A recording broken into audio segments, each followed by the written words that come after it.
수행자가 재가수 수행자든 출가 수행자든 간에 수행자가 계율을 지켜야 하는 목적이 지키는 그 목적이 뭘까요?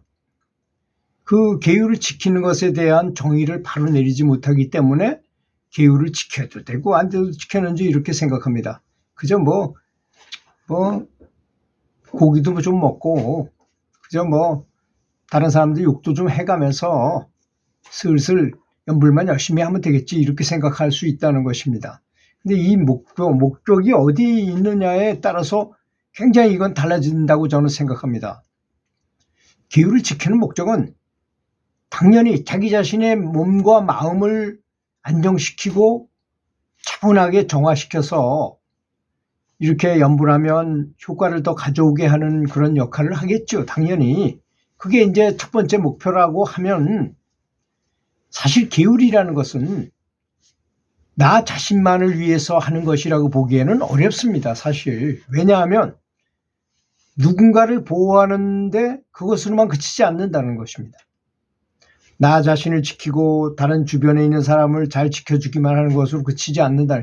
예를 들어서 내가 전생에 저 사람한테 좋지 않은 행동을 해가지고 저 사람이 나한테 이번 생에 갚기 위해서 내 옆에 곁에 와서 언젠가는 나한테 이만한 대가를 지불해야 되는 것인데 내가 생각을 너무나 청정하게 하고 말도 너무나 부드럽게 하고 행동도 너무 예의 바르게 하고 계율에 어긋난 짓을 하지 않았어요. 그럼 그 사람이 나한테 원수를 갚을 수 없게 되는 거 아니겠습니까? 그렇지 않습니까? 그건 마치 뭐와 같으냐. 내년에 씨앗을 심으려고 그래서 농사를 잘 지려고 창고에다가 잘 보관해 놓은 씨앗을 그걸 땅에다 갖다 묻어가지고 물 주고 해야만 그게 싹이 터가지고 그렇게 자랄 수 있는 것인데 내가 그걸 아예 창고에다 두고 꺼내지도 않고 가만 놔뒀어요. 어떻게 될까요? 그건 썩든지 어떻게 변형되든지 다 없어지고 맙니다. 업장도 똑같아요.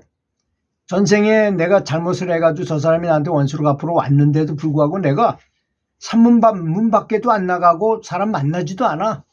그럼 그 사람이 나를 어떻게 만나겠어요? 또 출가를 해서 저 산중에 있는 절에서 자기가 수행을 한다든지 그러면 만날 수가 없잖아요. 그게 바로 싹을 트지 못하게 창고에서 아예 씨앗을 꺼내지 않은 거하고 똑같은 것입니다. 기울은 그런 것입니다. 그런 목적이 있다는 것, 내 자신을 보호하고 계율을 지키면서 수행을 정성을 다해서 하게 되면 그렇기 때문에 자연스럽게 다른 사람도 그런 보호 속에 있게 된다는 것입니다. 계율을 철저히 지키게 된다면 계율을 철저히 지키는 것이 제일 먼저가 뭡니까? 생각 아닙니까? 생각을 청정하게 하는 것이잖아요. 다른 사람을 미워하지도 않고 다른 사람을 험담하지도 않고 다른 사람을 나쁘게 보지도 않고 오직 부처님을 존중하고 높게 보고 다른 사람 보기를 부처님 보듯 한다 이거예요. 사람들한테. 그렇게 아주 굉장히 생각으로 청정한 생각을 하고 있다면 누군가 나를 비난하고 나의 감정을 심히 건드리고 때리고 또는 묘목을 하려고 그랬는데 그렇게 하면서 내가 전에 당한 거를 갚으려고 그럴 텐데 그런 기회를 주지 않게 된다는 것입니다. 그럴 필요도 없어지는 거죠, 말하자면. 그렇지 않습니까? 수학을 배워야 되는데 이 애는 이미 수학을 잘 많이 배워가지고 엄청나게 초등학교 졸업하고 중학교 수준까지도 다 공부한 사람이야. 너무나 잘 문제를 풀어. 그럼 초등학교 때 그 공부를 할 필요가 없잖아요. 그렇게 되는 것입니다.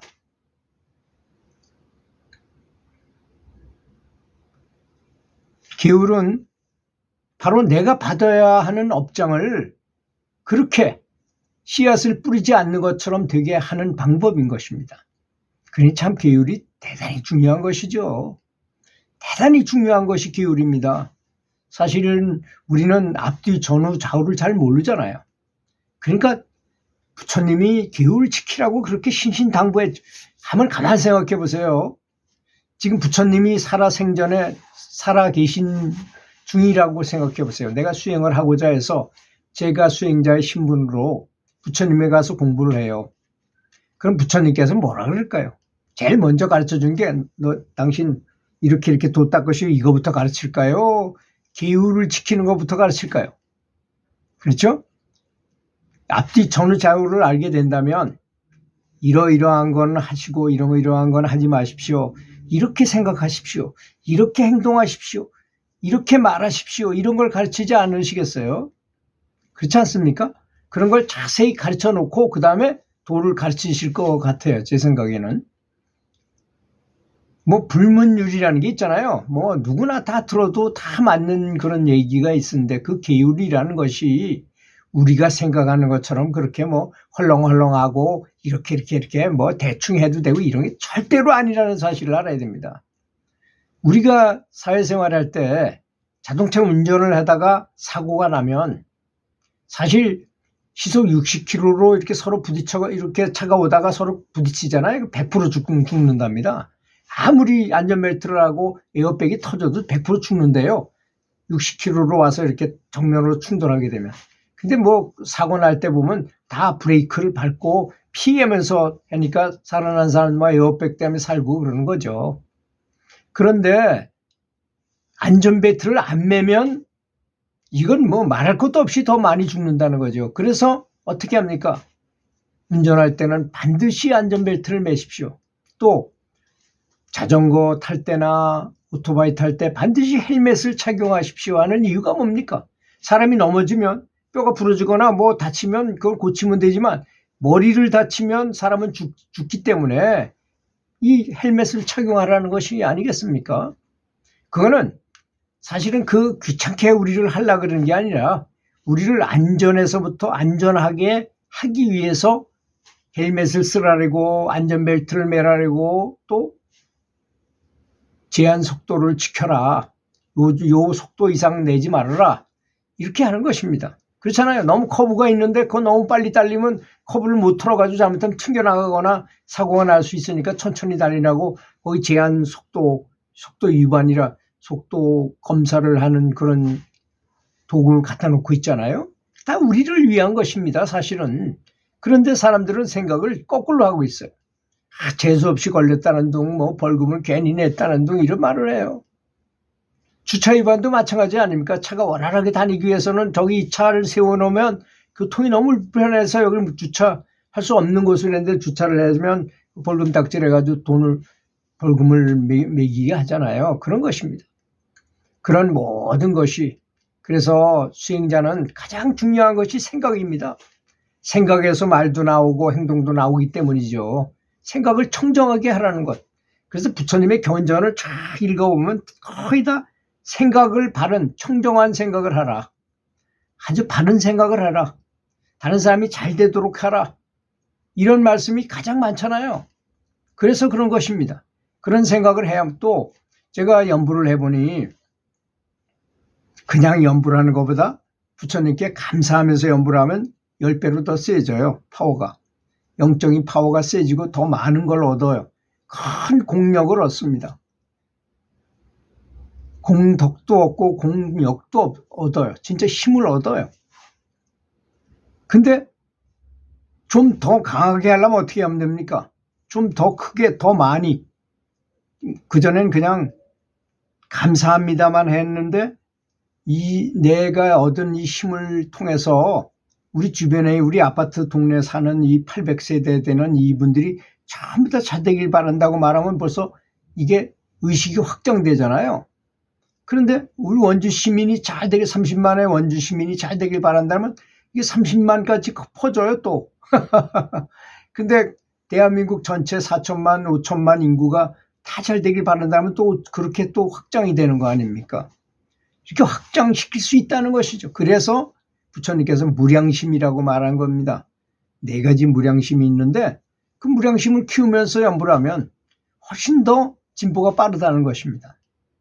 그렇지 않습니까? 그래서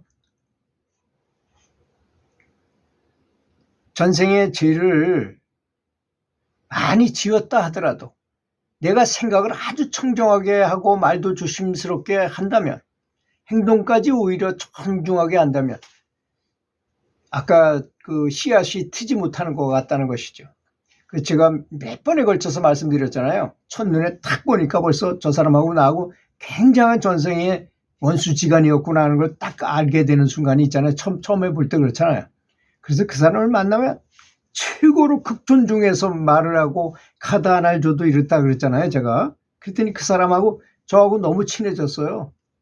그래서 다른 그 수많은 사람 중에서도 그 손님이 많잖아요. 거기에. 그런데 저보고 들어와서 사무실에 들어와 커피도 한잔하고 가라고 뭐 이렇게 친해졌다는 거 아닙니까? 그럼 원수가 사라져버린 것입니다. 그러니까 사랑, 인과법보다 한 단계 위가 사랑, 자비의 법이라는 것입니다. 우리는 자비를 실천하고 계율을 잘 지키면서, 그러니 이 정도에도 벌써 그런 생각이 들 텐데 어떻게 고기를 먹고 어떻게 다른 남의 살을 먹을 수가 있겠습니까? 말도 안 되는 얘기죠. 수행자에게 있어서는. 그래서 과감하게 육식을 끊으시고, 제가 여러 번 말씀드렸죠. 이 인터넷에다가 검색을 해보면 채식 식당도 많고요. 채식 식당에 가서 식사를 하면 훨씬 더 영양가도 더 높아요. 비싸기도 하고 더 좋은 요리입니다.